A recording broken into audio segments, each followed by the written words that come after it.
I'm over talking about this. We've given them too much air already. Okay, well, great news, Geoff. We're going to talk about another Marvel presentation next because God. as we talk, the final day of Comic-Con is ongoing. And last night was the big Marvel presentation where they announce new films, etc.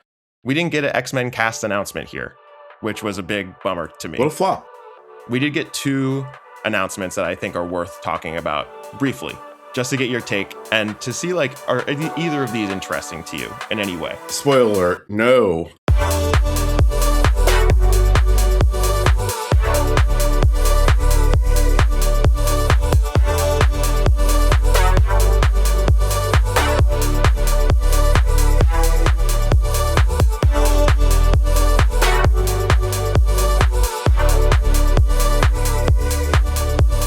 I'm gone off that lotus flower. Justin. And I'm not a bad girl anymore, I promise. Geoff. And welcome to Vance. Morning, Geoff. Good morning. What are you up to this morning? Oh, just reveling in self-pity. How about you? I'm recovering from being bullied by Madonna stans. Wait, the Madonna gays were out, and they were absolutely gunning for us. It was like that waffle that you showed, that thing about the waffles and pancakes that you showed me. Oh, yeah. Well, it's a great tweet that's like explaining what's being on social media is like, and it's like, I love waffles. And then the reply says, so you hate pancakes. Literally what happened. And that's how I feel about our Madonna content on TikTok and Instagram, because it was a pretty positive reel about Madonna. We were like, we love the album. The whole podcast, that entire episode, we were praising the album, saying what a great return to form it was. Repeatedly. And we said repeatedly on the episode, like, Madonna's a legend. We love her. Like, you know, she gets a bad rap, et cetera, et cetera. About Ray of Light. Yes. And here's the thing about short form content, Geoff. Mm-hmm. Hard to have a complete thought in like a minute or a minute and a half long video. And this is like a conversation podcast. It's not scripted. Like, we just come on and we just start talking.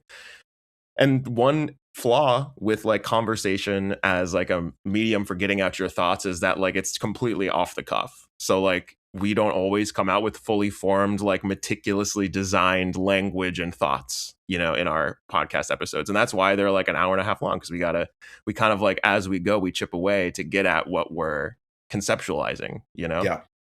So a lot of people took issue with the fact that we like even used Beyonce's name in the same video as Madonna. Like, how dare we compare the two, which was wild. A lot of people have really bad brains is what I decided from the thing that's most of the replies.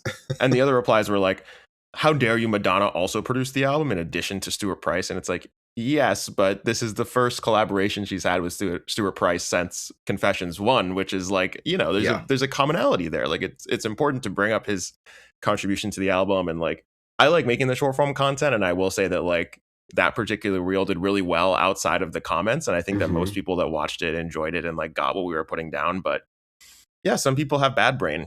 It's just the way that it is. Yeah, it's okay. And Geoff, speaking of bad brains on social media, we're talking about the Odyssey today, which has had no shortage of social media discourse in the past couple of months, really. Yeah. So stay tuned for that conversation later in the episode. Can't wait for that. Well, shall we get into some of our hot topics for the day? Sure. Let's get into some hot topics. And Geoff, I know one of your favorite things to talk about on the pod ever is the Marvel Cinematic Universe. You love superhero films. I love to talk Marvel. You're always talking about it. We've been discussing on the pod for like many months now. I think it was almost a year ago that we announced that, or not that we announced, but we discussed the fact that Marvel announced that Robert Downey Jr. is coming back. We released some news exclusively to play Dr. Doom in Avengers Doomsday, which is a film that's coming out this December.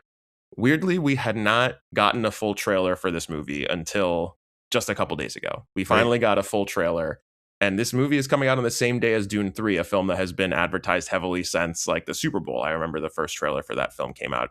There's now since been multiple trailers that have come out for Dune Part 3. This is just the first for Avengers Doomsday. Before we even get into the trailer itself, I do want to mention that despite, I feel like, flagging interest in the Marvel films, this trailer hit 503 million views in one day. So this is the second highest first day viewing numbers for any trailer, just behind Spider-Man Brand New Day, another Marvel movie that's coming out, I think, next weekend. Wow. So despite the fact that like critically people seem to be less interested in these superhero films, like the trailers are still doing numbers. So with that out of the way, did you watch this trailer, Geoff? And if so, what did you think about it? I don't know. You know how I feel about Marvel. I just am not that interested in it anymore. It's like, I get it. It's big movie, big budget. It's a blockbuster. Really, see it on the same day as Dune Part 3 is crazy, and I don't think it's going to do anything positive for their numbers. So did you watch the movie? Did you watch the trailer? Yeah. No thoughts other than like, not for you. It's just, yeah, I mean, I don't know. It's just like, it doesn't look particularly good. I don't really have an idea of what the plot is exactly. Yeah. It's just like kind of like cameos of all our Marvel faves, sis. Let me ask you a real question. Which of your Marvel faves was in the trailer? Well, that's the thing. There weren't there many of them. There was no Black Widow. There was no Spider-Man. Well, Black Widow famously, spoiler alert, dead. So, well, you know, these movies, people come back to life and they were in an alternate dimension. I didn't see Mr. Cape with the hands, Benjamin Benjamin Cumberbatch. It's also not Benjamin Cumberbatch, but you're what is his name? Girl, you know who I'm talking about. You're talking Mr. about Doctor Cape. Strange. You're talking about Doctor Strange with his holes. Yeah, I think so. We only really saw Shang-Chi, Simu Liu, who his rings. Jeff gave me an absolutely blank stare, being like, I do not know who that is. No, I know who he is. And then we saw weirdly Channing Tatum's Gambit, who has never been in like a full Marvel film, except he made a cameo in Deadpool and Wolverine, which came out, I think, a couple years ago. Also, was that Bradley Cooper towards the end of the trailer? No. Who's that man? Playing Doctor Doom? No, he's like holding Thor's hammer. Oh, Chris Evans? That was Chris Evans? Yes, Steve Rogers? You didn't get that was like a callback to the Avengers Endgame, like Captain America grabbing the hammer? No, he looks so different. That wig is terrible. Is it a wig or is it his real hair? I hope it's not his real hair because it's not good. I mean, people are aging. Okay. It's interesting. The one like interaction between two heroes that I found exciting was Florence Pugh's Yelena, who has kind of like taken over the mantle of Black Widow in Thunderbolts and in the Black Widow film. She has like kind of a fight, more of like a hand-to-hand combat thing with Mystique, who is coming over from the Fox X-Men films. So that was the one moment in the trailer where I kind of got that little feeling of the way that I used to feel when I saw like the original Avengers 2012 trailer, right? Of like these two characters that I've never seen together on screen are like interacting in a way that's exciting to me. Mm-hmm. And then of course that's like very shortly after followed by like, we're redoing the Avengers Endgame, Captain America holds Thor's hammer reveal.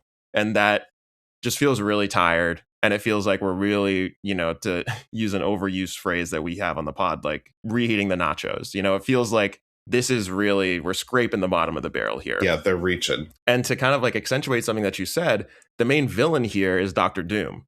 And we don't know anything about his motivations. Yeah. We see him like stopping Thor and his axe Stormbreaker.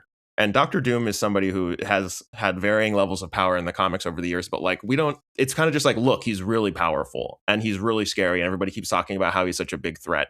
We don't know anything about him. Like one of the things about Avengers Endgame and Avengers Infinity War is like we had been building up to this Thanos threat since the first Avengers movie, right? And we knew the power of the Infinity Stones and we knew what could happen. And the entire plot. No, give me the stone. That's Superman. That's DC Comics. But she's still talking about Infinity Stone. I don't think she is. Whatever.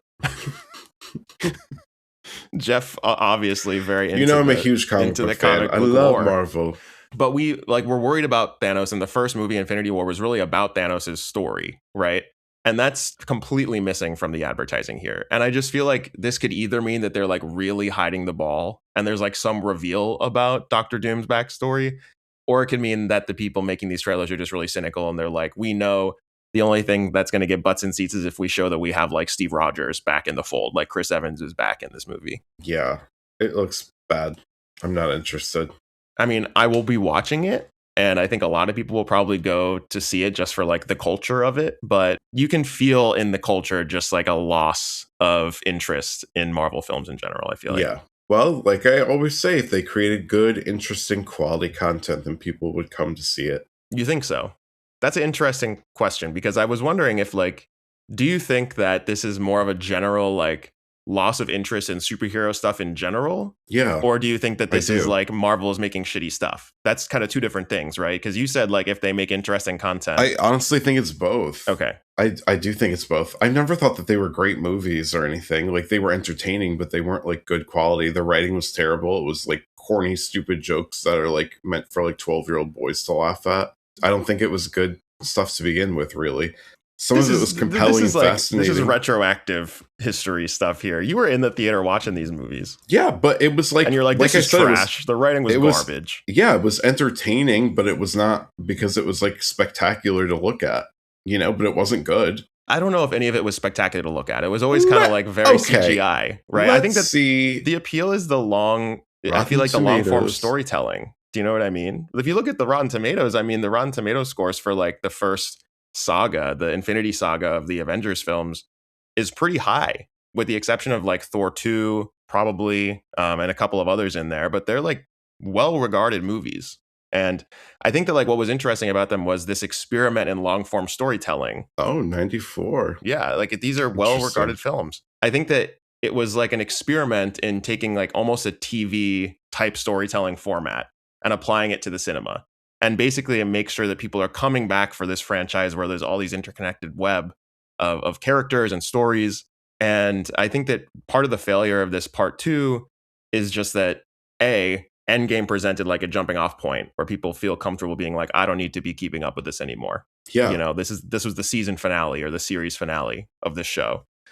Or they just had an issue with characters, right? We've only had one Shang-Chi film in this entire like 20 almost film run between like Endgame and Doomsday. There's a lot of characters that felt underserved, right? We only ever had that one Black Panther film, and then of course Chadwick Boseman sadly passed away. Mm-hmm. So we had this kind of awkward middle Black Panther film that featured a different character taking on the Black Panther mantle. So we had this like fits and starts where we were never able to set up a character that's as compelling as like Iron Man or Captain America. Yeah, and those other movies and this like second gen of Marvel stuff weren't very good.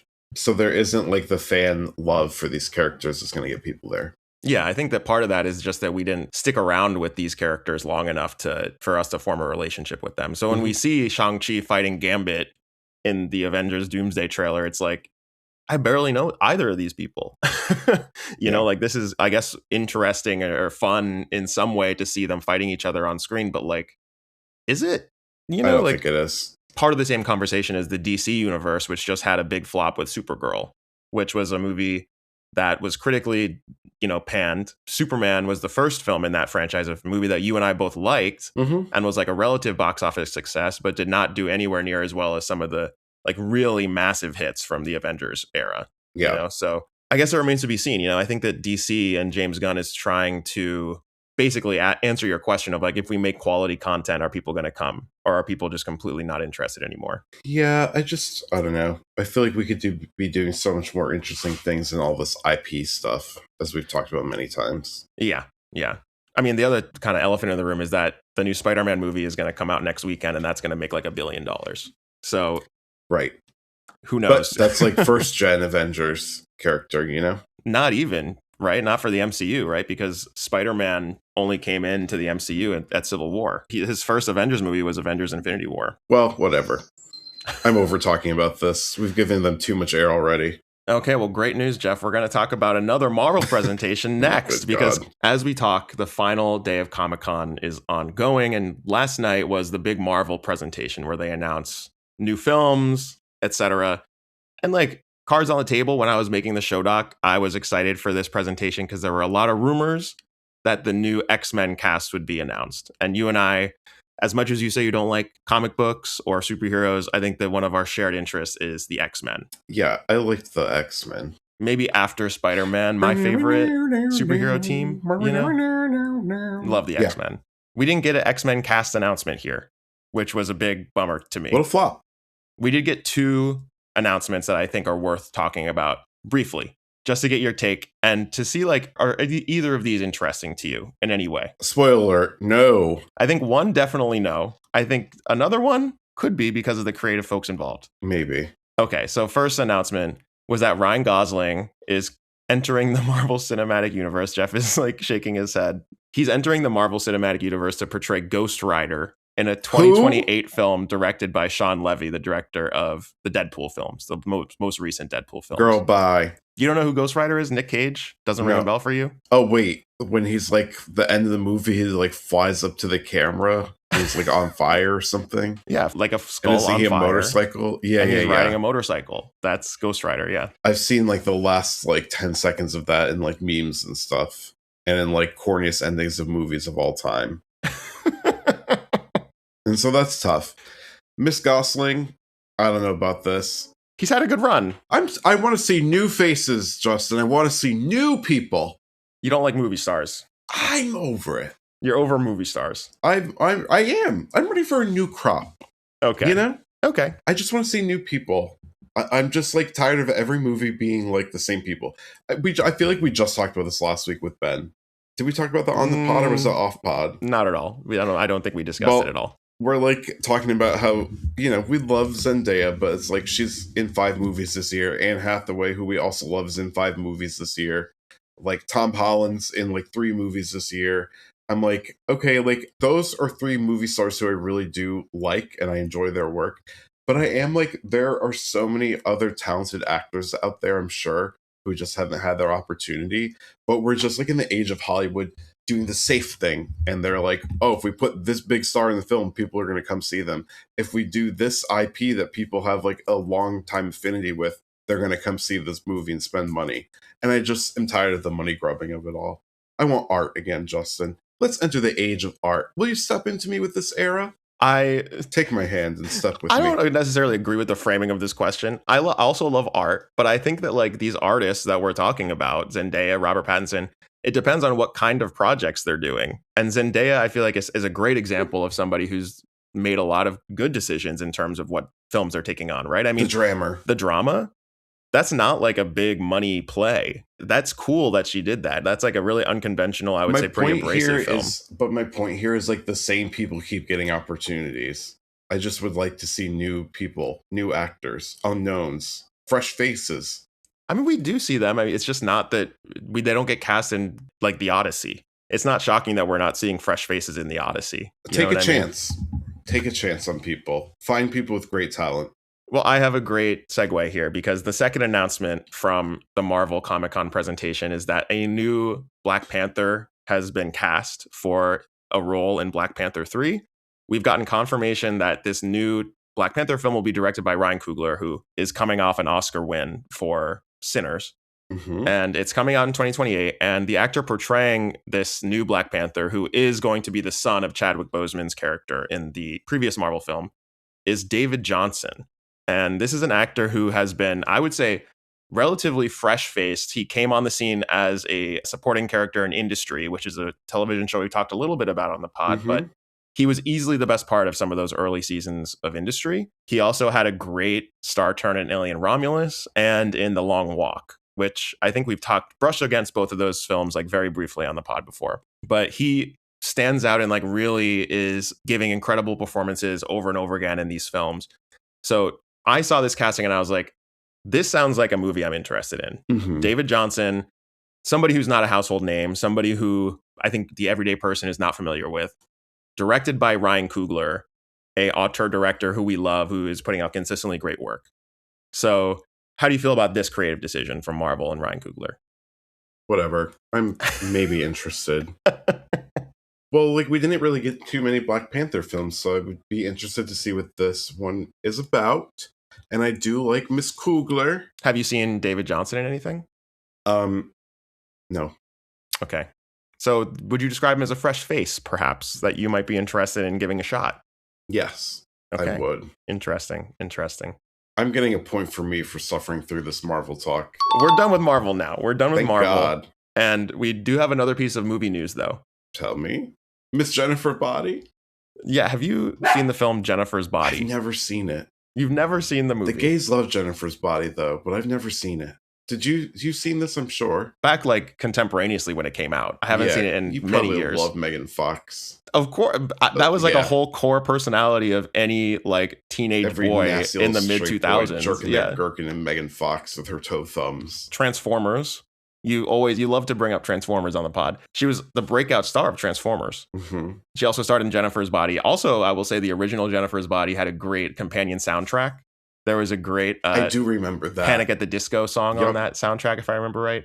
News has broke that Jennifer's Body 2, a sequel to that original film Jennifer's Body, is scheduled to begin production in October. So Amanda Seyfried and Megan Fox are both coming back to star in this new movie. And I think like equally important, Diablo Cody and Karen Kusama are returning to write and direct respectively this sequel. So like these are the original writer, director, and stars of this film. Which it's worth mentioning. You said like the gays love this movie. I think this is specifically like a very sapphic movie and has kind of had like a second life in like that community. Yeah. So would you be down to do like a Jennifer's Body 1 and 2 double feature to cover this one? I don't know. Maybe. Tell me, what's your misgivings with Jennifer's Body, Geoff? It doesn't. Isn't she like, what is the premise again? Isn't she like a zombie and her friend like revives her and now she's like trying to live as like a regular kid? Well, I don't want to spoil it for you, but basically Megan Fox plays like this new girl in like a high school, and Amanda Seyfried's like the normal kind of like, she wears glasses at the beginning like of the nerdy movie. Yeah, no one knows how pretty she is because she has glasses obscuring her face. And Megan Fox is like a little bit dangerous, and there's like a little bit of a seduction that happens between Amanda Seyfried's character and Megan Fox. What's up, y'all? Editor Justin here because I have not watched this film in over 10 years. So as it turns out, Amanda Seyfried's character and Megan Fox's character have actually known each other since childhood in Jennifer's Body. Anyways, let's get back to the show. And then you come to find as the movie develops that maybe there is something kind of supernatural about Megan Fox's character. Mm-hmm. So it's definitely like a little bit of a black comedy horror film, which I feel like is right up your alley. That's actually like, I would say not right up my alley, but you love a Megan. Do I? M3 Just the name? M3. I was talking about the film Megan, another black comedy horror film that came out that you were a big fan of. Okay, that's true. And Ma, which you love. That's true. Or maybe I do like a black comedy. Remember when Nickelodeon was black, Justin? Let's talk about that. This is something that we were talking about last weekend. Nickelodeon used to be black. Now it's not. I don't even know if it exists anymore. Nickelodeon? Yeah. Doesn't it exist anymore? It's got to exist. I don't know. MTV doesn't exist anymore. If you don't see it, it doesn't exist. No, but I mean, MTV actually is like no longer a channel. Really? Yeah, they just produce stuff now. Look it up. It died like, I think the end of last year, the beginning of this year. It seems to still be a channel. It's not a channel. I simply don't believe you.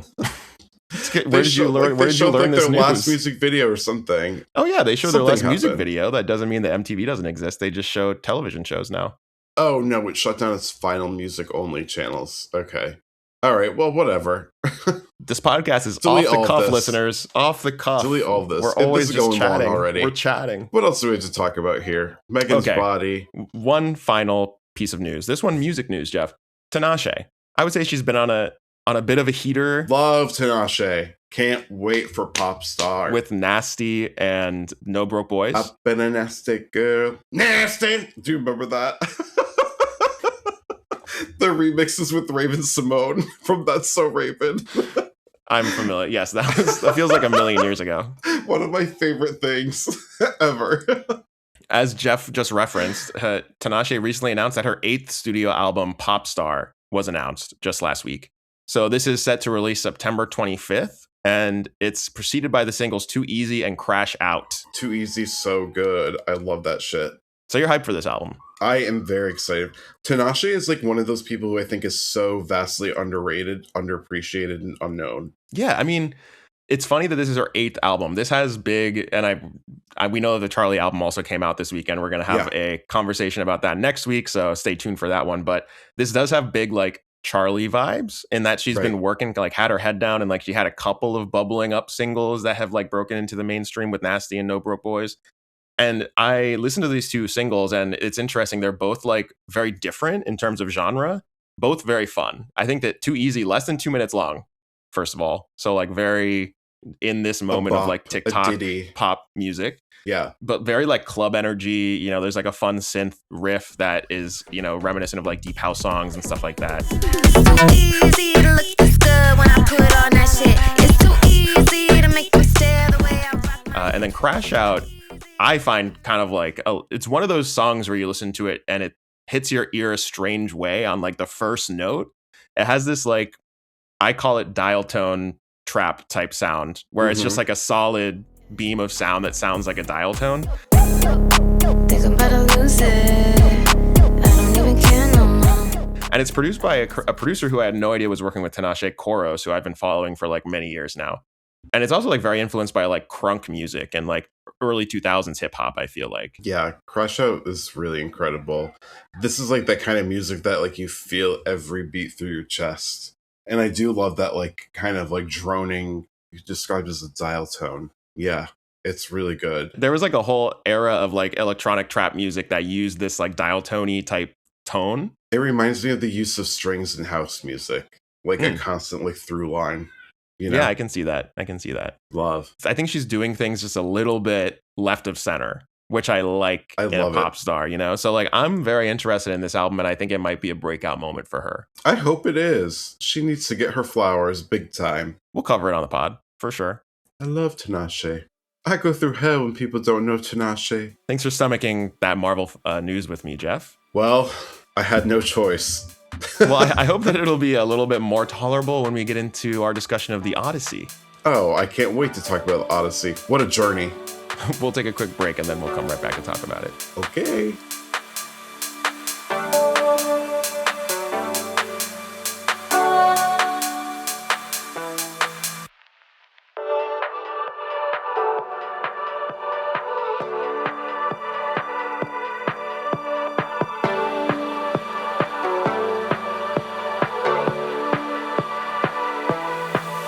And we're back. Geoff, we're so back. And today we're talking about, I don't know if you've heard of this film, The Odyssey. I'm not doing this. We're talking about The Odyssey, which we watched next to each other just a couple of weeks ago. It was obviously tongue-in-cheek. Every single person has heard about The Odyssey. It is like the most monoculture thing we have in this universe. Low-hanging fruit. I'm not entertaining it. Okay, Jeff's having a real normal one today, guys. Okay. Obviously, The Odyssey, this is one of the most anticipated films of the year. This is Christopher Nolan's 13th film. Damn. Nolan also wrote the screenplay. This is based on the epic poem by Homer. Kind of a classic. You probably read it in high school or middle school or something. Oh! That was the subtitle. Stars Matt Damon as Odysseus. It also stars Tom Holland as his son Telemachus and Anne Hathaway as his wife Penelope. What about Holland Tunnel? She should have been in this movie. She should have? I think it would have been good. You think she would have played Scylla? Which one was that? Was that the witch? That was the monster. Scylla? I always thought it was Scylla with a hard C. What monster? What are we talking about? Did you watch it next to me in the theater? The monster that ate many of Odysseus's men? Oh, the Cyclops? No. The monster next to the whirlpool. No. Oh, that thing. Oh, they didn't name that? Yeah, well, it's kind of just well known. It's, the Odyssey, you know? Well, it's kind of just well known. I didn't know it. Do you want to do that? Do you want to do that voice one more time? Oh, it's just kind of well known. Imagine if a giant Holland Tunnel came out and was like, nom nom. Well, I thought it would be great casting, Or Sandworm in Dune. Could have been Sandworm in Dune. Shai Hulud. Yeah, I feel like Holland Tunnel would really slay in that role. She sure would. This movie came out last weekend, and we decided to wait a week, partially because we wanted to talk about The Invite, but also because I always think it's interesting with these massive movies to kind of talk about like the discourse and how it was received as well. So this movie has been critically acclaimed. So this is Nolan's third highest rated film on Metacritic after Dunkirk and Oppenheimer. That bitch is busy as fuck. Can we just talk about that for a second? That he's made 13 movies? That's so many movies. And like a lot of them very recent. And he made Oppenheimer, the Oscar absolutely sweeping movie, 3 years ago. It wasn't that long. Meanwhile, the Batman Part 2, it's been 9 years. It's impossible to make another RPAT Batman film, but Nolan made an Odyssey in 3 years. Pretty wild. Oh my God, I forgot about that. Wait, it's been that long? I'm like exaggerating. I'm pretty sure that the Batman Part 1 came out like in around the pandemic, like 2020. This movie was also a huge commercial success. So this was the highest opening weekend gross for a live action film so far this year. The only two movies that are ahead of it are Toy Story 5 and Super Mario Galaxy. Oof. It's also Nolan's highest ever opening weekend. So it's beaten The Dark Knight Rises. And this is pretty wild. Dovetails with our conversation about superhero films. Like, to me, it's pretty wild that even the Batman movies that Nolan made did not make as much as this Odyssey film. Yeah. That is so true. I don't know that I need to give like a log line about what this movie is about, but just in case you have no idea what the Odyssey is about. In this film, Odysseus overcomes trials internal and external on his journey home to Ithaca after the grueling siege of Troy in the Trojan War. What if this movie was just about what was that film where the people like the college students went to Ithaca? It was like a buddy comedy movie like in the 2000s. It wasn't Garden State, but it was like of that ilk. I don't know. Doesn't matter. You mean if it was like Ithaca College? Yeah. Ithaca, New York. Yeah, sure. They're returning home to Ithaca, New York. Honey, I'm stuck on the Hudson River Parkway. There was a joke on Twitter that went viral about like, I don't understand how Odysseus' journey took so long. And it was like a Google Maps, like from Troy, Michigan to Ithaca, New York. And it was like 3 hours. Oh, there's a Troy, New York too.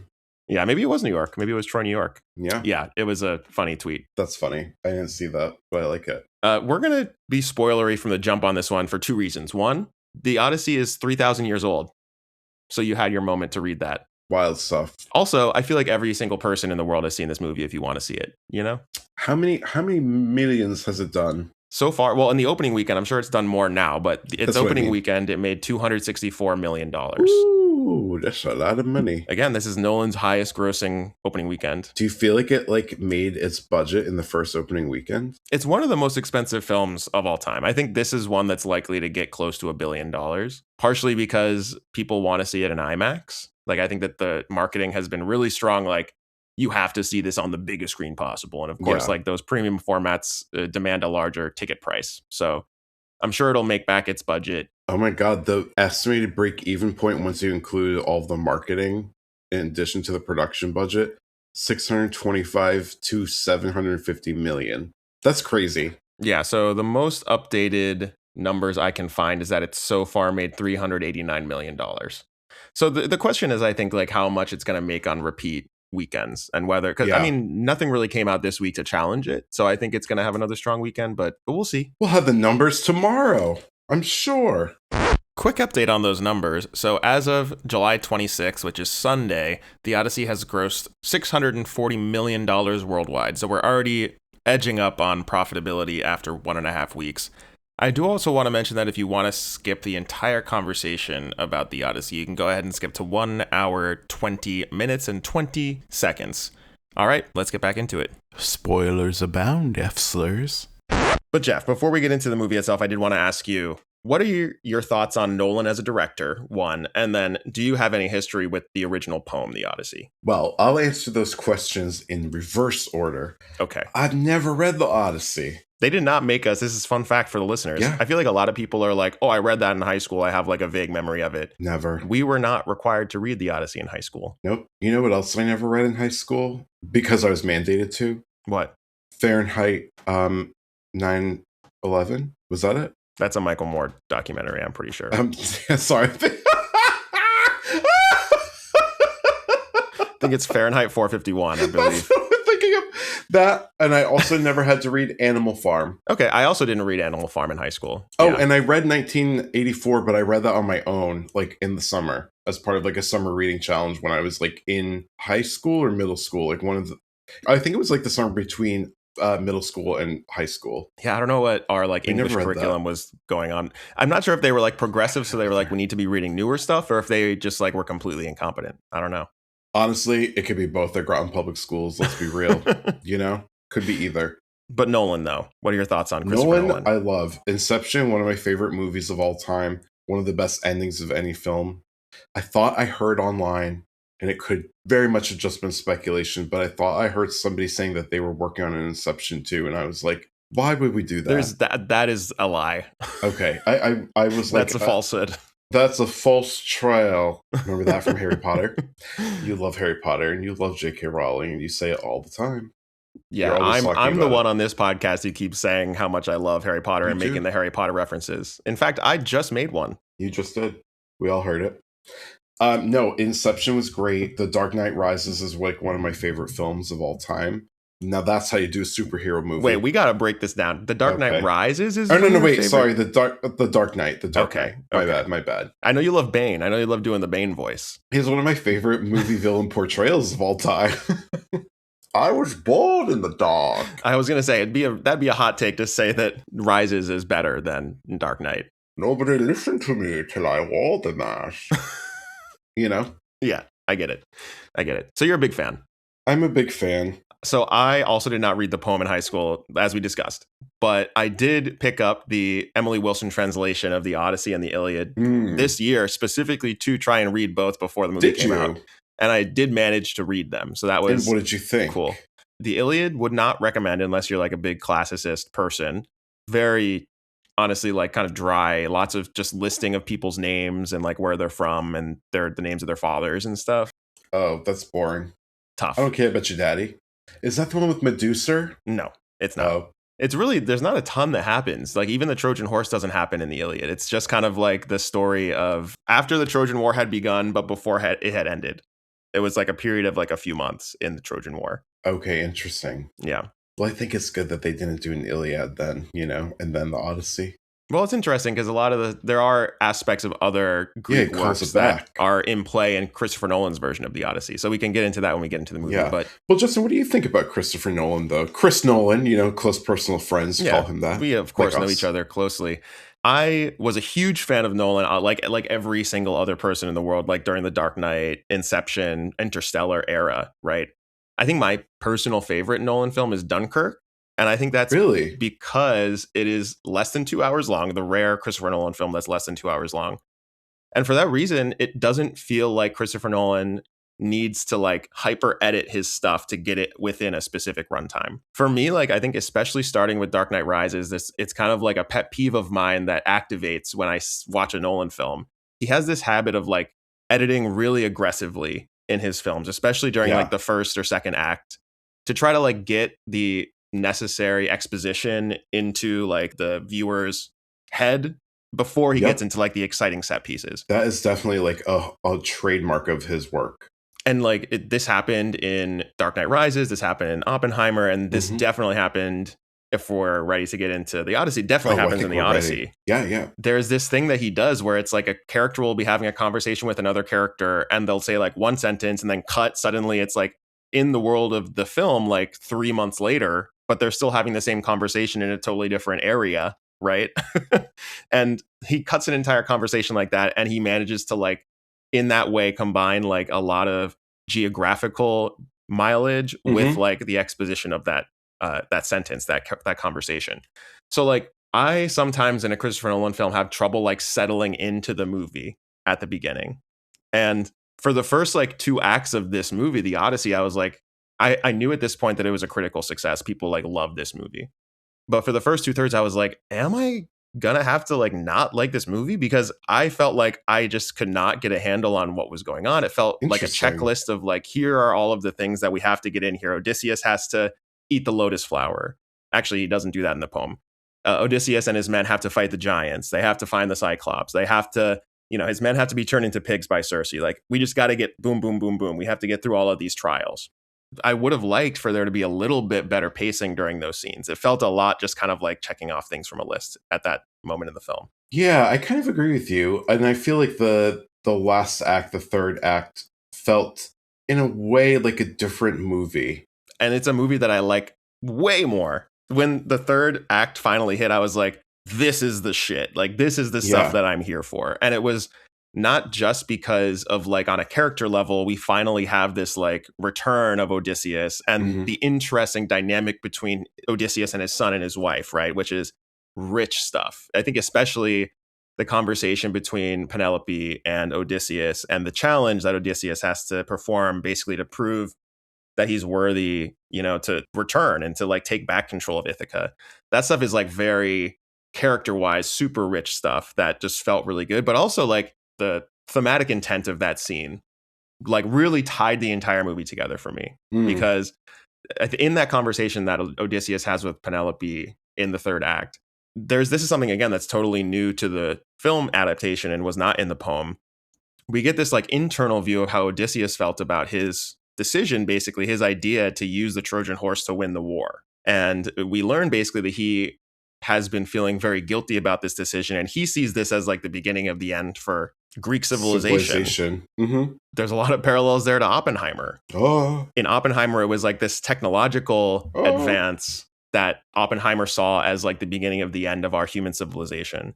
In the Odyssey, it's this like betrayal of our base morality and our customs that led to the end of civilization. So it's more of like a moral advance, quote unquote, or a moral, I guess, reversion. It's more it's like moral decline. Exactly. It's kind of one of the main themes of this film. And the inability for that moral decline to be stopped once it has started. Oh, yeah. So that stuff, first of all, much more compelling than kind of like the action scenes that happen in the first two acts. And I'm not sure if that's just like me changing as a moviegoer, like I'm not as interested in that anymore. Meanwhile, you're stoked for Marvel films. Make it make sense. Did I say I was stoked for any of those movies? You said I can't wait. You said I'm gooning and baiting over here. Okay. But it also recontextualizes those scenes, because in those scenes, what are Odysseus and his men consistently doing?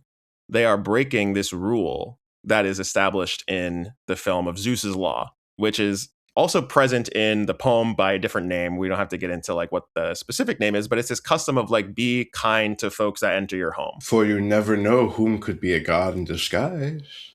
Oh, that should have been my intro. I'm a god in disguise. I mean, in the Cyclops scene, they enter and they are like trying to steal his food. They stab him in the eye, right? After they escape, Odysseus turns back and for no reason decides to shoot the Cyclops with his bow and arrow. I thought the same thing. I was like, now you deserve bad things because you're being a jerk. Exactly right? I mean, he's betraying Zeus's rule, and all of the things that befall him on his journey home are his own fault. In some readings, right? If you do believe that the gods exist, and you believe that this is like a moral, an ethical code by which we're all supposed to live, then it's like he got what he deserved. Or actually, what's very interesting is he didn't really get anything bad out of it. It's like all the people in his orbit had to suffer for his foolish choices. That is an interesting reading, an interesting observation, because I do think that like a huge change from the poem to the film, and it's because we get this interiority where we see that Odysseus regrets his decision about the Trojan horse, right? Mm-hmm. In the poem, we don't get that interiority, and we just kind of see him performing all these actions, and we don't get like an interpretation of how he feels about these actions, right? He's way more of a villain, or at least a more ambiguous character in the poem than he is in the film. And I think that's something that's interesting in Nolan's portrayal of him, is that he chose to cast like the most charming guy that we have in Hollywood, Matt Damon, to portray Odysseus. Somebody that's kind of like impossible to dislike, right? That is actually so true, Justin. I never really considered that. Because I did think at the beginning, like, what a weird choice for Matt Damon to do this, because he's not who you'd think of as like, I mean, Jason Bourne aside, like that was definitely an era, and he definitely was like a leading man and action star in that movie. I wouldn't have really thought of him in that way. But he's boyish even in Bourne, right? That's kind of like his got appeal. That boyish charm. And we talked about Ocean's 11 not long ago on the pod, and like he was kind of like the audience surrogate in that film, and like the guy who's like new to all of these more cynical, more jaded characters. So I think that's very telling in what Nolan's intent was here. Yeah. And like many of his other films, it's hard not to see Odysseus as an author insert character, or like a director insert in this case, because Nolan's constantly making movies about men who go off and do some important mission, whether it be war or like, saving the world in the case of like Interstellar. And then they have to find their way back to their family. Yeah. He loves that. He loves Daddy Come Home. Inception, right? You mentioned the ending of that film.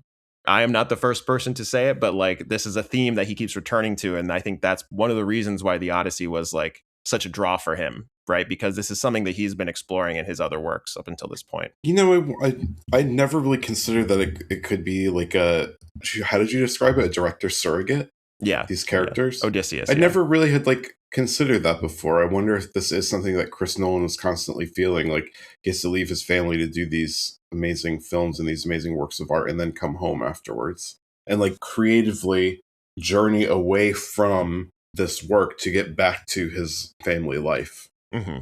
That's fascinating. I wonder. Well, I should text him, our close personal friend, Chris. Because we are friends. Yeah. Yeah.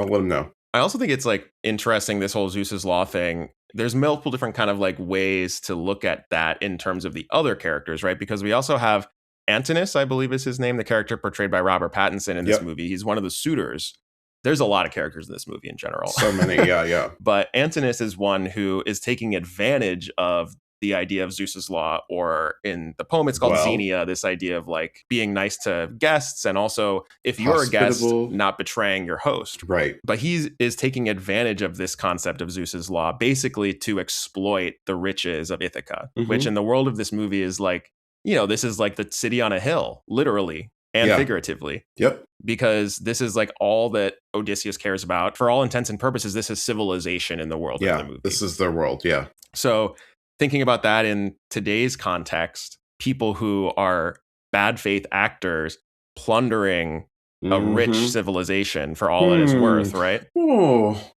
what an interesting concept. I don't know if there are any real life parallels to that, though, these days. Hard to say. People are very good now. Hard to say. No corruption. What betrayal. And then another addition to the narrative that Nolan added that is not in the poem, that I think also adds another important kind of like angle to this, is the people in the sea concept. Well, love this. These mysterious people from the sea who are coming in and stealing the riches and betraying Zeus's law in all these faraway lands. And the threat is always that it's coming for you. Yeah. Mama, the call's coming from within the house. It was Odysseus. Within the walls of Ithaca themselves. Odysseus the whole time. The whole time? That was one of those twists that about like halfway through the movie, I was like, oh, okay, Odysseus and his men are the people from the sea. Yeah. That clicked with me. There are some parallels there as well, where it's like, beware the beast beneath the boards. We always see this threat as coming from outside. This, I mean, literally xenophobia, the same etymological root as xenia. This idea of like, and that's why we love Greek. This idea of like Zeus's law. Yeah. And it turns out that like we should be looking at our own betrayal of these core values and core beliefs. Yep. Instead of blaming it blindly on what we perceive to be outsiders. Yeah. Oh my God, it's like Lady Gaga. Tell me how. No, really.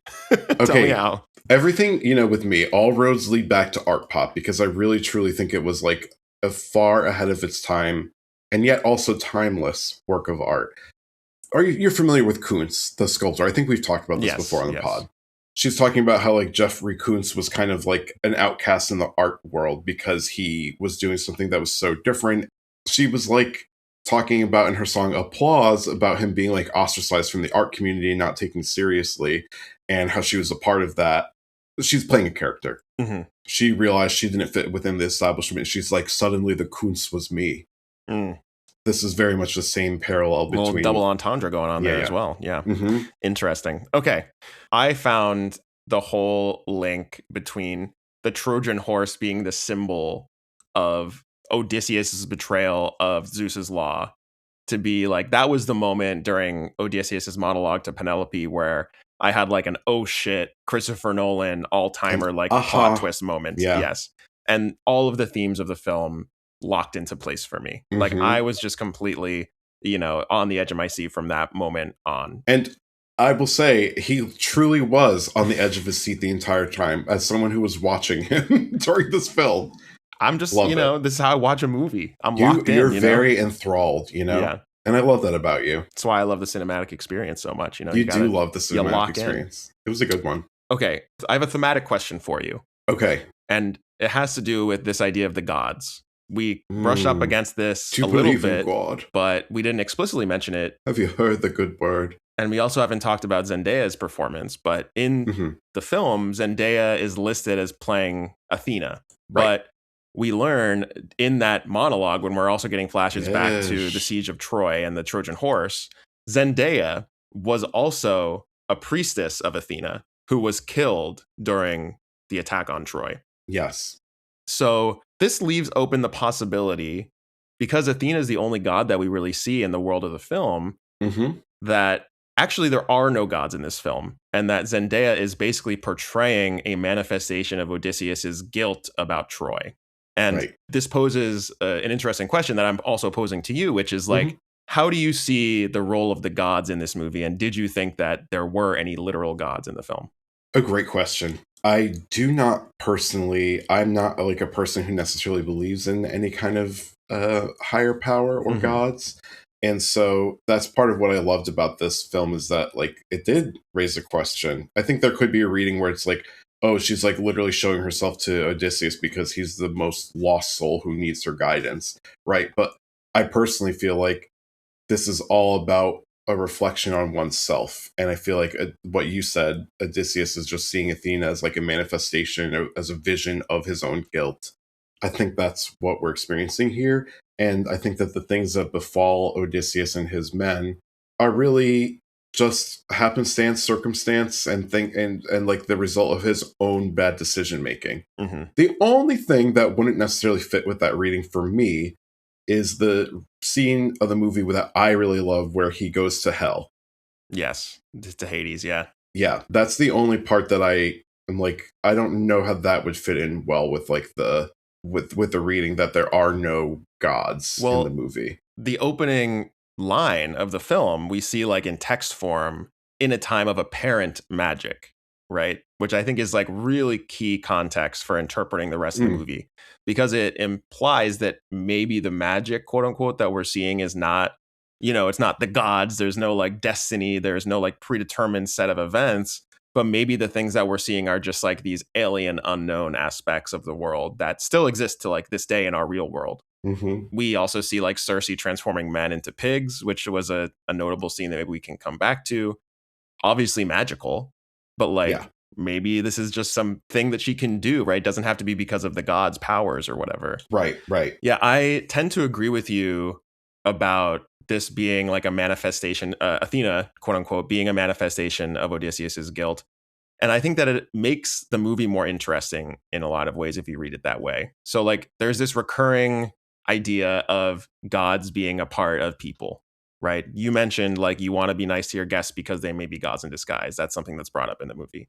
We also have Telemachus saying like you have the eyes of Athena to a lot of characters, right? And in the poem, this is a reference to, in the poem, Athena literally takes the guise of many different characters like physically and like pretends to be them in disguise, right? So this is like, in some ways you could see that as like an Easter egg to the poem, but I think you could just read the actual original poem as being like, oh, Athena is taking the shape of this person because this person is acting heroically or acting godlike, right? Godlike is another word that Wilson uses a lot in the poem in her translation to like signify the influence of gods on events.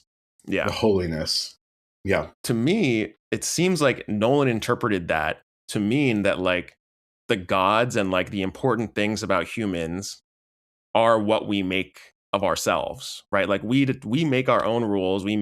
The law of Zeus, right? This is another god reference here, but Zeus's law is something that humans decided upon, right? This is a custom, a moral choice that humans have made, and by betraying that law, we are betraying ourselves. The same way that like if we do not treat the beggar, the guest at our door with kindness, like we're betraying ourselves. The stranger. So it's this like deeply humanist idea that like the only thing valuable about humanity, our godliness, is like things that we choose to hold up, right? It's our responsibility to maintain those things. Right. And I think that like using Athena and Zendaya's character as like a symbol for that is like more interesting than it being literally a god. I agree. And this manifests in interesting ways in other places in the film, right? Like after the Cyclops episode, Odysseus's men in the ship are like, we heard him whispering and he's the son of Poseidon. We're going to get fucked up on the seas now because we pissed off Poseidon. They are true believers, right? They believe in the gods. But again, I think I read it as this is a manifestation of them knowing that they did something wrong. And now they feel as though they've broken some law. Yeah, it's about guilt. It's interesting because it doesn't say like, oh, their belief in Poseidon is bad or that it's good. It's like, this is a manifestation of our own ethics and our own customs that is just like coming out and manifesting in a way that is this belief in a god, right? In Poseidon. And we never get like confirmation that that's actually true, that the Cyclops really is the son of Poseidon, right? It's just like their guilt caused them to hear that from the Cyclops when he was speaking in the cave. So like there's multiple different references that like align with that reading, and that for that reason I find it way more compelling if the gods are not literally real, because I think there's a lot of stuff with like fate and stuff in the gods that is counter to the idea of like humans being able to decide for themselves what is best and what we should uphold, right? This idea of Xenia or Zeus's law that kind of falls away if you read it, that the gods are not literally real and not literally affecting events. Yeah, I think that's more interesting. Again, though, I'm thinking now about like when they land on Apollo's island and they're like, "Oh, you can't eat The sun god's cattle." Yeah, the sun god's cattle, Apollo's sun god, and then they eat it, and then of course that's exactly when things go wrong. Right, that's again. fate. Yeah, I don't know. Yeah, it's interesting. That's something where it doesn't click quite as well because is it just a total coincidence then that their ship wrecks after they eat the cattle and then Odysseus ends up with Calypso? Like that's, I guess, a less satisfying reading than if it is like divine intervention and karma. Yeah. All right. Well, let's talk about this. Mm-hmm. I'm going to talk about performances in this film. Sure. Who were some of your faves? Well, to me, there's like an obvious answer to who gives the best performance here, and it's Anne Hathaway.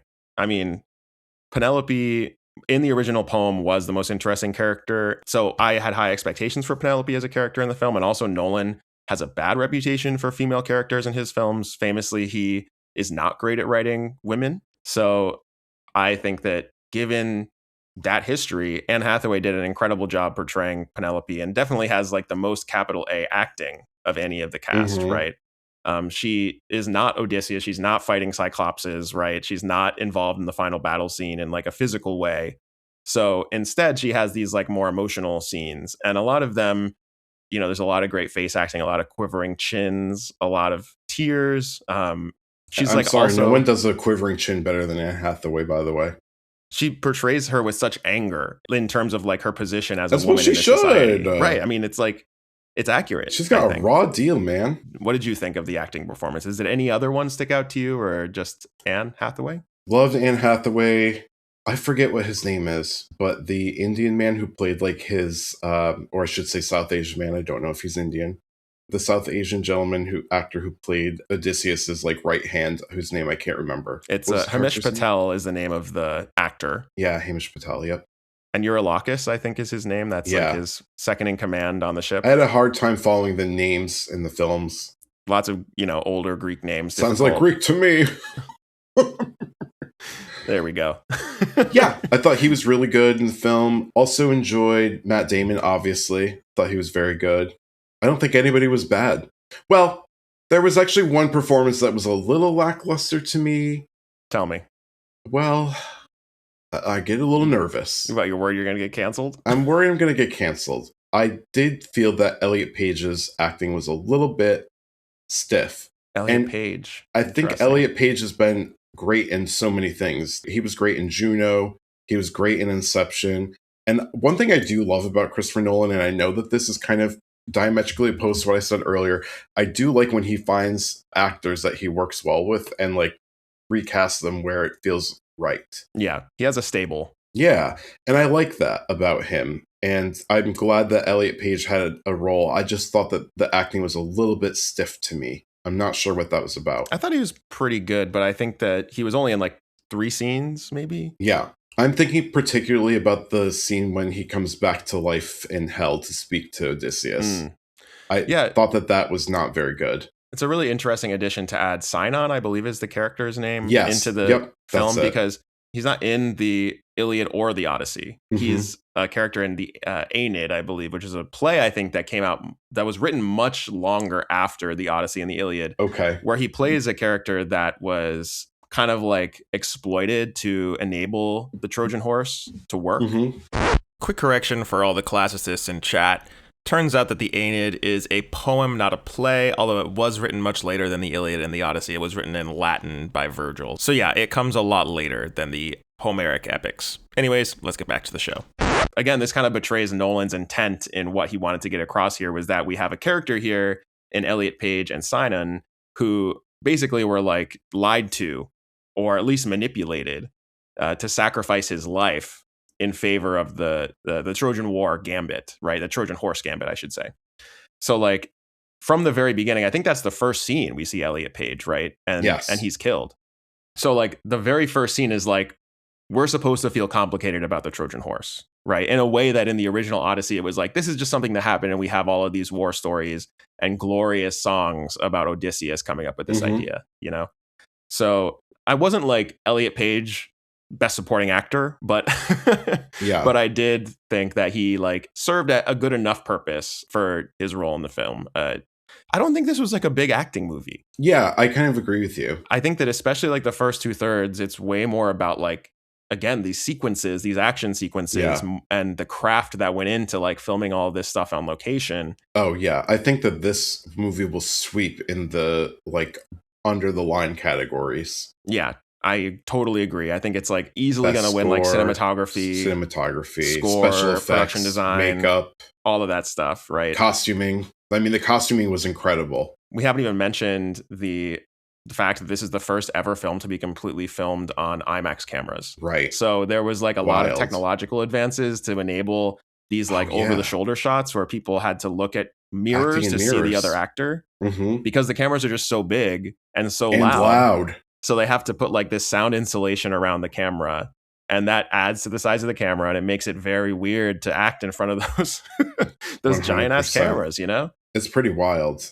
The craft that went into this is really incredible and should be commended. The Cyclops was a 60-foot tall puppet.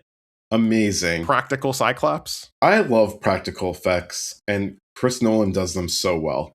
I mean, this is something where it's like completely unimpeachable that this is like an incredible level of craft that is just not happening in any other film. Like, just bar none. I mean, yeah, he's done it in this film. He did it in Inception too. Yeah. 2 as in also. Yes, I know what you mean. Inception 2, just not clarifying. And because I think so much of this movie is dedicated to like scale, I mean, some of the most incredible shots are the ones where you just see this boat and the camera zooms out and you just see the scale of the ocean around the boat. And I was like, the size of this thing is just wild, you know? Yeah. I feel like the actors are more kind of like a splash of color to the overall palette more than they are like giving a discrete performance. That's why I feel like Penelope and Anne Hathaway is really the only like truly standout actor. Is there any other actors that stood out to you that we haven't talked about yet? Well, the scene with Tiresias and Odysseus venturing into Hades, I just really love that sequence. I thought it was really well shot. Such a creative idea to have, his fallen soldiers literally rise out of the, like, basically ash in Hades, and the way that they depicted Tiresias, like, unable to, like, actually rise out of the ash. And, like, I just thought that was such a cool sequence. That was, like, one of my favorites in the film. Yeah, so this is like the prophet, right? That gives the prophecy. He's the blind prophet of Apollo. And that's why he was warning them not to eat the Apollo's cattle. Yeah, I mean, I think that visually that was really incredible. I think you mentioned the costume design as well. I think Agamemnon, who was the commander with the all-black armor that had the golden vertebrae on the helmet. That was incredible. I mean, online, the trailers and the film in general have gotten docked for not being historically accurate in its costuming. So who cares? I just don't understand this argument. Even when the original Homer's Odyssey was written, this was a fantasy tale. This was a tale that had been passed down for already hundreds of years at that point. And there were embellishments. The language of the poem was brought from multiple different dialects of Greek. Nobody would have spoken in the way that the Odyssey was written, even at the time when Homer wrote it. So, like, from the very beginning, this is not something that was, like, dedicated to historical realism. So, like, that whole argument is completely bunk to me. And I think that, like, counter to that, Agamemnon's armor is so affecting and so ominous and so, imposing. That, like, when the gates of Troy open in, I think it's Menelaus's retelling of the Trojan horse saga, when the gates open and you see Agamemnon just standing there, I mean, it's very Nolan. It reminded me of Bane. It reminded me of Batman, you know? He looked like a big bad. Yeah, it was really just like an incredible visual on just like a pure aesthetic level. I loved it. Gotta say, Agamemnon, hot in that armor. Loved it. Loved it. Do you know who portrayed Agamemnon? I do, in fact. Benny Safdie. Yes, Benny Safdie, the director. Fascinating. Of, many a film, including Good Time, Uncut Gems, with his brother. Uncut Gems. Yeah. Also interesting because he's like a goofy dude. Yeah. We don't really see his face almost ever in the film, except just for when his big lips. He's killed by his wife, Clytemnestra, I believe is her name. Yeah. The only time we see his face is right before he's about to be murdered. So that's an interesting idea. And the idea of like using this armor as like an imposing set of armor when really you're kind of a goofball underneath is also interesting, I think. Yeah, I love it. Yeah. I love the stylistic choice of them just having like American accents. Really enjoyed that. So you didn't mind like the colloquialisms of, I think some people say Nope. stuff. Yeah. People say like daddy, like my Yeah. dad is coming home, stuff Yeah. like that. I loved it. You were okay with all that. Yeah, it didn't like break the reality for me of Mm. the world that he had built. It didn't like throw me off at all. Yeah, of me settling into the world, that was like the very least of my issues with the Mhm. film. For me, it was more the pacing and like the rate of exposition that happens right at the Right. beginning of the film, where it's like, okay, he went away to Troy, and it was because of the trade routes of Agamemnon, and now I have to go talk to Menelaus, who's the brother of Agamemnon, and it's like, okay, Yeah, that was we're a 10 lot. minutes in. I feel like while I really enjoyed this film and thought it was like of excellent quality, I think that it would have been really interesting if this had been like an extremely hyped up like 6-part HBO limited series. I feel like that could have Wow. made it even better. I'm shocked to hear you suggesting this adaptation be made a limited series. You've never said this before. Listen, because sometimes I think that stories need like the choppiness that you describe of the first 2 acts, which I do agree with, especially in the first act. That was like, zoom, we're here, we're there, we're back in time, now we're back in the present. Yeah. Like that was a lot, and it was a little choppy, and it was hard to like you said, settle into the movie and kind of like you know how I am. I like my expectations managed up front. And I want to know, like, what am I in for? What's the vibe of this film? And that's why, like, the last episode or the last act felt like it should have been, like, the final episode, the finale. And the rest of it, like, it started, like, getting a little Scooby-Doo for me. Where they're like, oh, zoinks, gang, let's check out this island. And then they're like, run away! Back to the ship! Yeah, it was that crazy. Funny. I think I sent you this meme, but it was like Odysseus after every island he visits, and it's like Johnny Depp as Jack Sparrow running away from like the dead pirates in the ocean. Every single island, they're fucking running away back to the boats. It does become a little bit like I said, a checklist. It felt very episodic and kind of a little bit light, for something that's supposed to be so heavy. Yeah. Each of these things that doesn't actually take up that much screen time, with the exception of maybe like Cersei's episode, which was, I would say, one of the standout episodes. Samantha Morton, I believe, is the actor's name who portrays Cersei. She's gotten a lot of praise for her performance of Cersei. She's great. And then I think like the practical effects of her molding the men into pigs was like really well done. I love the way that they depicted magic or supernatural things happening in this film. I got a little nervous when they said, like, this is in the age of apparent magic. I was like, oh boy, like I hope it's not like sparkles and big beams of light and stuff like that. Like I think it was like done very well in a way that like made it feel supernatural, but not like necessarily it's very like grounded witchcraft or alien type stuff, Yeah, grounded is a great way to describe it. It's super grounded. Grounded I think magic. Adding the apparent magic to that opening crawl was really important. Yeah, that's a key word. It does set expectations, and I mean, for better and for worse. Like, I kind of think that this is a Nolan thing where like he hasn't done fantasy before. This is his first ever like fantastical film. It's usually sci-fi, or even like his Batman films, no supernatural stuff, right? It's nobody has any superpowers in those movies. It's some of it's like a little bit unbelievable, don't get me wrong, but like there's no superpowers. It's a toxic gas, like in Scarecrow's case in Batman Begins, right? Or you're just rich. Bruce Wayne just has enough money to make a Batwing, right? Or a bat bike or whatever they call that thing. So he seems to be really dedicated to realism and the idea of realism. I feel like a sequence that I was a little bit underwhelmed by was the Scylla and Charybdis sequence. This is the whirlpool and the sea monster. Oh, yeah. It kind of came quickly and went out quite as fast. I mean, I liked like the practical filming of the boat, and I liked the whirlpool. Like that all looked good. It was really Scylla that was a little off to me. And I think that's because of Nolan's choice to film it from a grounded perspective. Like we only ever see the monster from the perspective of the men on the boat, right? And we kind of see these, I interpreted them as heads because Scylla is a multi-headed creature in the poem. But I've also seen people interpret them as like tentacles. But I thought that each of the little things had like a mouth and they were grabbing the sailors off the boat. But maybe I missaw, or I just didn't get a good look at them. But we only ever see it from the perspective of the sailors. And then when we finally get like an overarching shot of Scylla kind of going back into its hermit crab like shell on the cliff, it's from far away.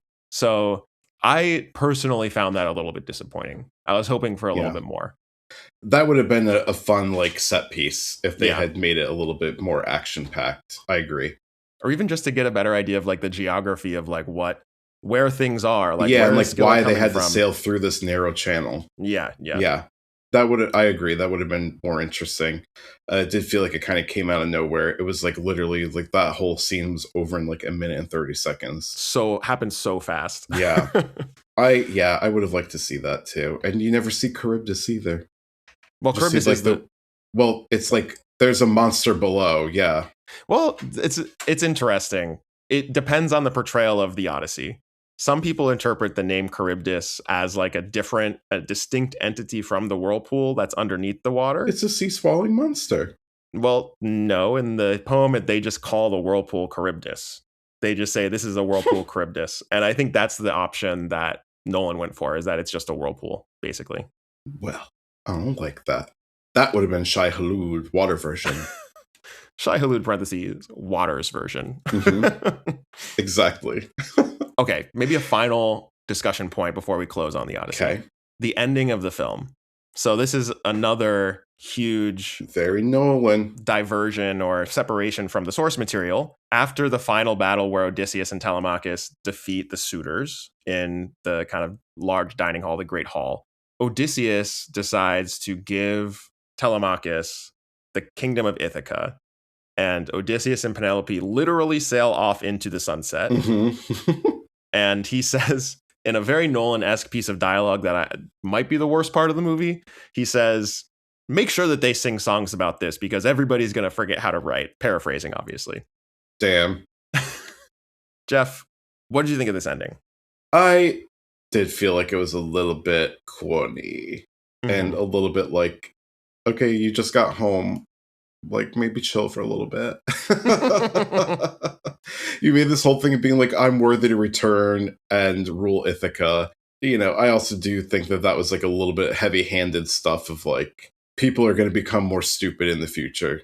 Yeah, I mean, I thought that it worked on a personal, if Nolan hadn't already set out the stakes of this, that Odysseus sees this as a crisis of civilization, not just a personal crisis for him, right? Mm-hmm. He was I set off this chain of people violating Zeus's law, and now civilization cannot withstand this attack, right?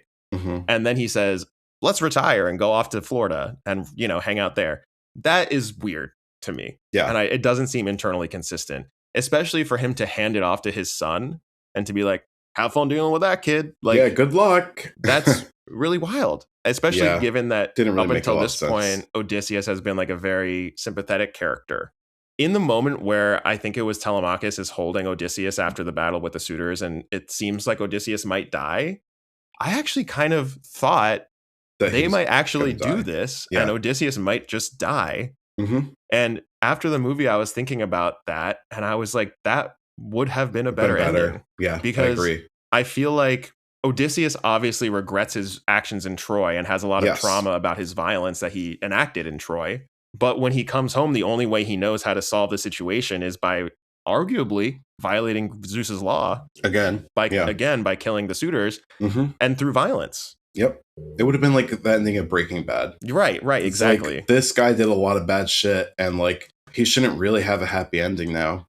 And maybe it's this is what Odysseus knows how to do and he knows it's wrong, but at least he's leaving a clean slate for his son to try and rebuild, right? But it seems Nolan is actually taking a more cynical tack in some ways by saying the collapse of civilization is unavoidable. Mm-hmm. We've already crossed the Rubicon. This cannot be undone. And then also I think that Odysseus being a self-insert character makes it hard for Nolan to be I just died. I think that it's a little bit because of the sympathetic portrayal of Odysseus, we have to see him have a happy ending and sail off with Penelope. Do we though? Yeah, it's an interesting ending, and to me, it's easily the most thematically muddled part of the movie. And I also think the dialogue, as I said, is really ham-handed and just tough. Yeah. It is worth mentioning that I think this is based on real historical things that happened. So after the Trojan War, there was a period of decline, a dark age that preceded the Homeric era where Homer, used the written language, which was a relatively new technology at the time to write the Odyssey. And The People in the Sea is like kind of an apocryphal story from those dark ages that the Egyptians and people from that area told that perhaps explained the dark ages, right? So it does, like, all of the stuff in the Nolan's version of the Odyssey does actually line up with historical precedent, but it's this like prescience to say like people won't remember how to write anymore. Yeah. I don't know. And especially in this world that we live in, given that Nolan is like setting up all these parallels to our current moment, it feels bad to be like, yeah, civilization's over. We've already gone too far. We've crossed the Rubicon. Get ready for the Stone Ages, Yep. That's tough. Although it does seem to be like almost a defense of Nolan's making of films, right? Because you can read Odysseus's statement about song and people remembering song more than they remember the written word to be analogous to why Nolan believes in the value of film. Mm-hmm.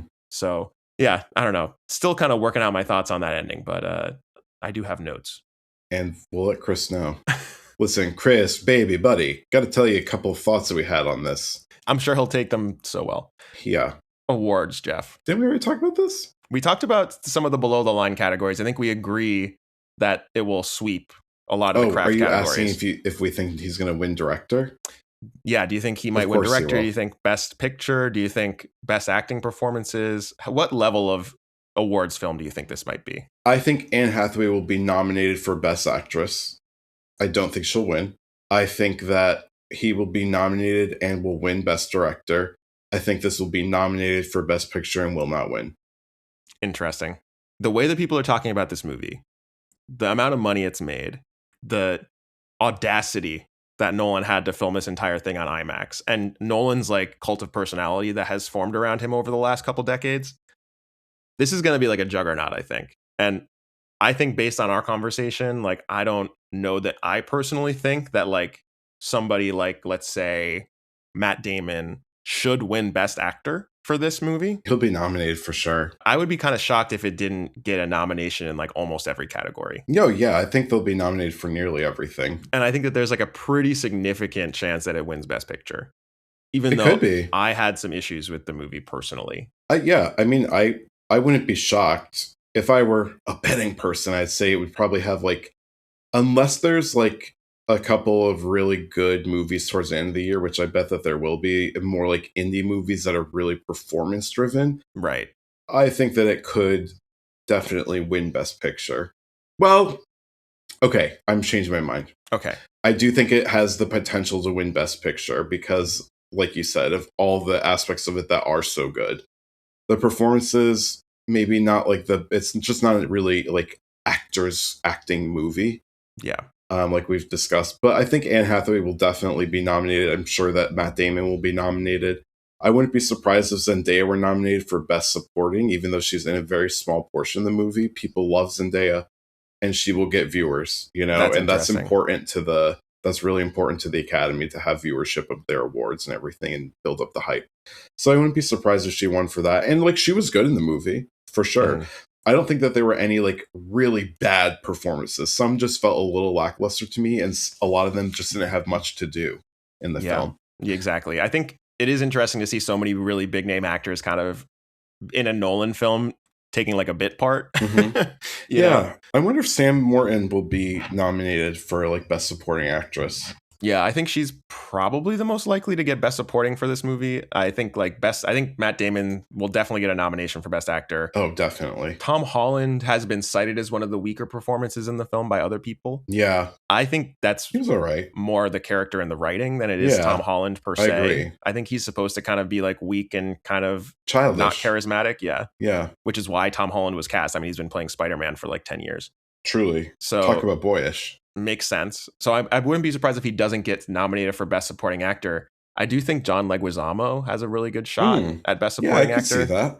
He's like a legacy vote kind of thing too. Exactly. It's like it's time, and he's not always recognized for his good work. And I think that like being in a Nolan film, and he has one of the biggest roles. Like he has the most screen time of a lot of the supporting roles. Exactly. Yeah. Mm-hmm. So I think he's got a really good shot. And then I could see that. I think Anne Hathaway is like far and away the most likely to win, like you said, for Best Actress. Yeah. Yep. I agree. But it remains to be seen. Like you said, there's still a lot of films that will come out during like the actual award season. A lot run of in time the fall. left in awards season, as we both know. But I think this firmly puts the Odyssey like in the front of the race right now for Best Picture. And this might, this could be like a interesting like return to blockbuster movies being like the movie of the year, the awards movie of the year, like Titanic. Like I could see this being like a Titanic year. I mean, we saw that with, I know you hate to think about this, but Oppenheimer, this is basically Oppenheimer 2. Oppenheimer made like $1 billion, and Oppenheimer swept awards that year. Yeah. So could be. Well, Jeff, the Odyssey was great. It was. We love to talk about it. Well, I'm sure we'll continue to talk about it as award season progresses. But until then, let's take a quick break and we'll come back and chat about our What's Goods.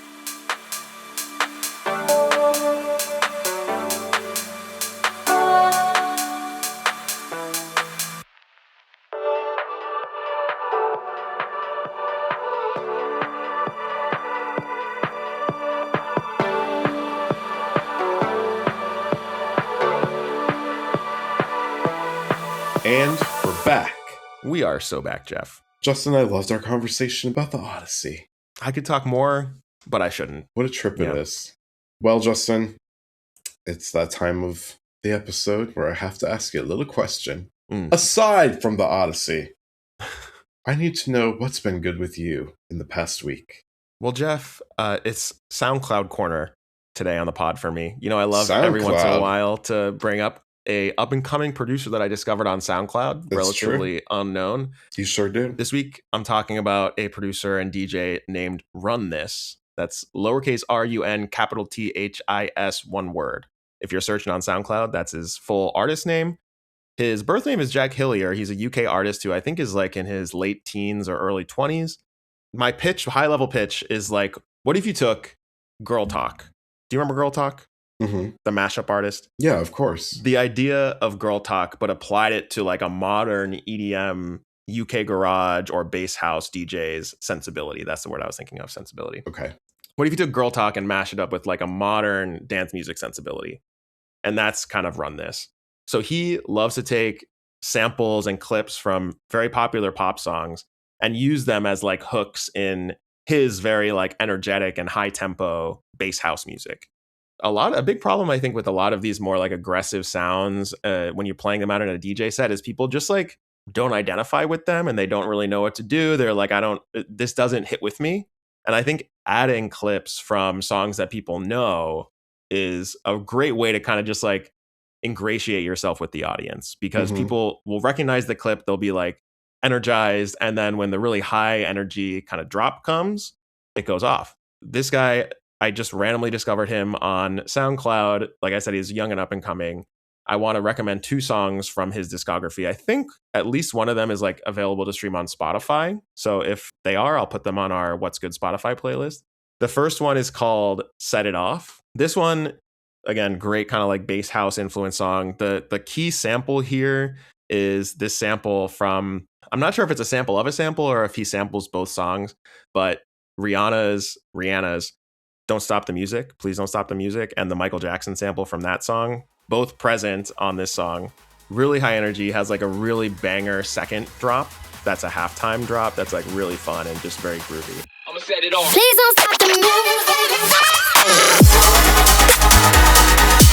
The other one I want to talk about is Turn Up the Music spelled with a K. And specifically, he has like a re-edit, a VIP edit of this song called The Heaven Mix. That's on his SoundCloud. That's like very euphoric summertime vibes.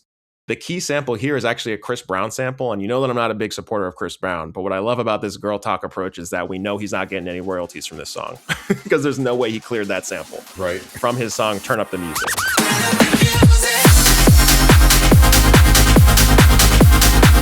Again, a great like vocal sample that is like super catchy and like people know. And then you can kind of Trojan horse, sorry for using the Odyssey pun, but Trojan horse this kind of like slightly stranger dance music genre into a DJ set.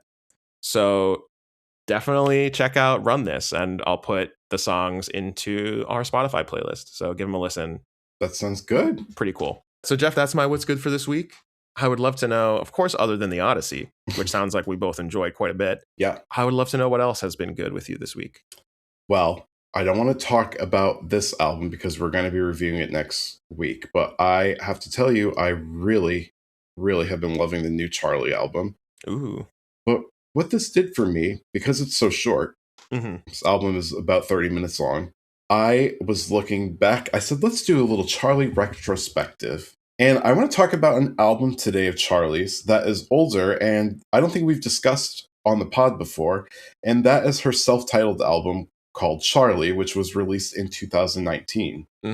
This was like her third studio album. She had tons of like EPs and singles and stuff during this era, but this was like her third studio album, and I feel like this is one of her least known works. I think that there are a lot of people who are more familiar with Pop 2, which came out like a couple of years before this. And then, of course, she had her like initial era of her studio albums that were very much more commercialized, and they were trying to make her like kind of like almost like a Lorde / like Kesha kind of artist, I would say, in her first two studio albums. Charli has had such an interesting career. The first two studio albums came out 2013 and 2014.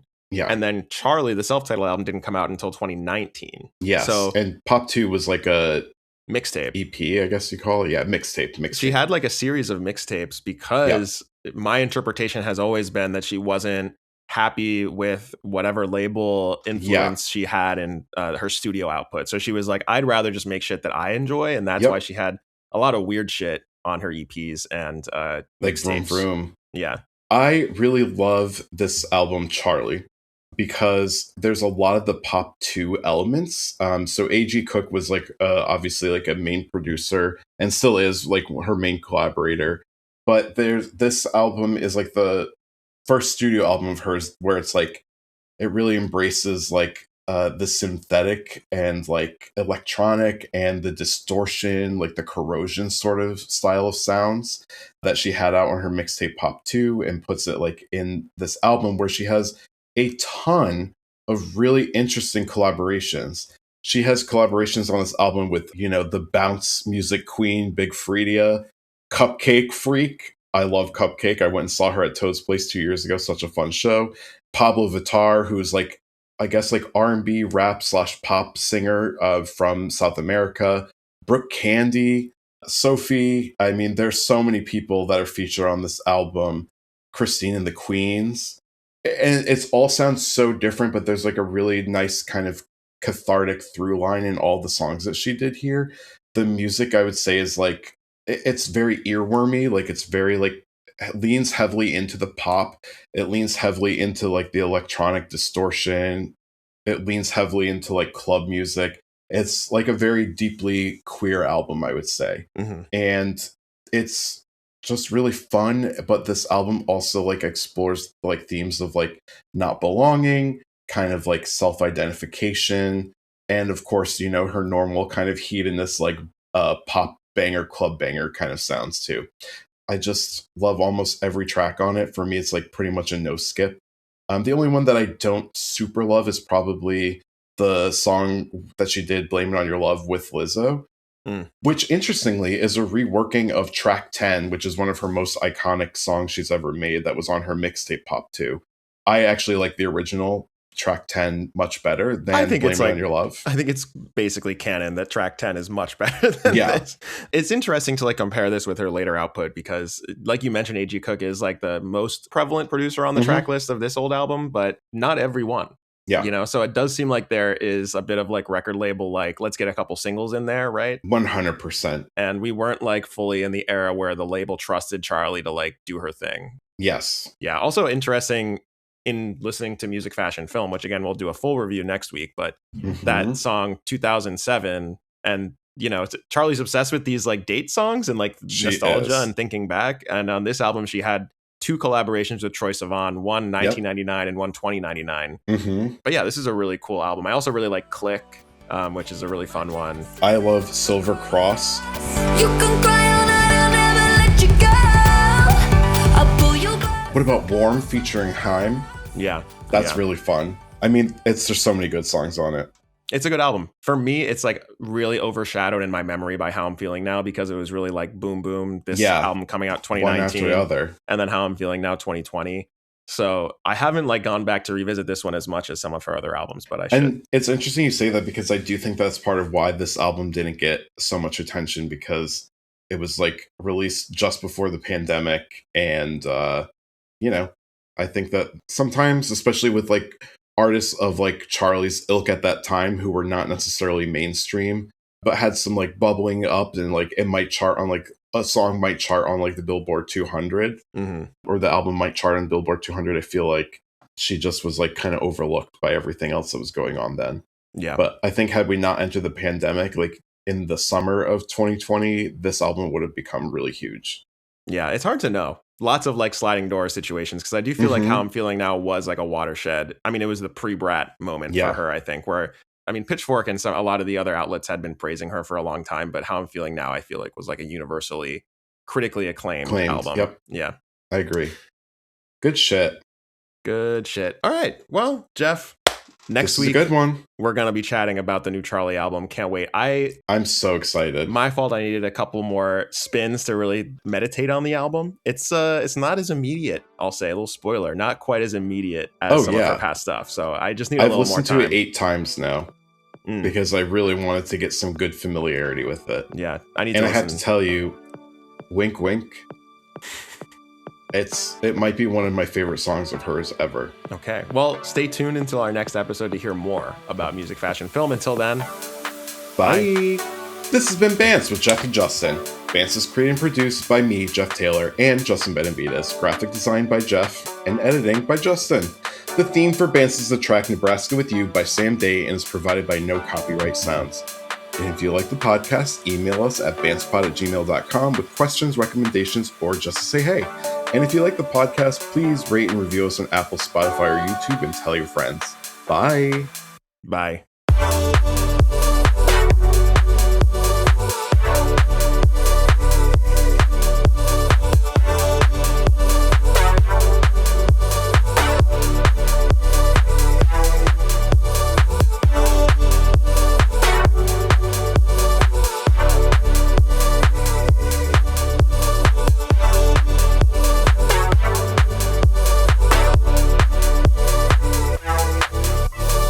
Oh my god, there's loud children.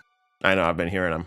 It's okay, I can always cut it out. I'm sure they're just having a good time outside. I don't like that. Children should be inside studying. And I always say that. On Sundays. They should be inside worshiping they need to be at the altar worshiping the Lord. I keep saying this, children need to find Jesus. I keep saying it. You always do. You're very close with the Lord.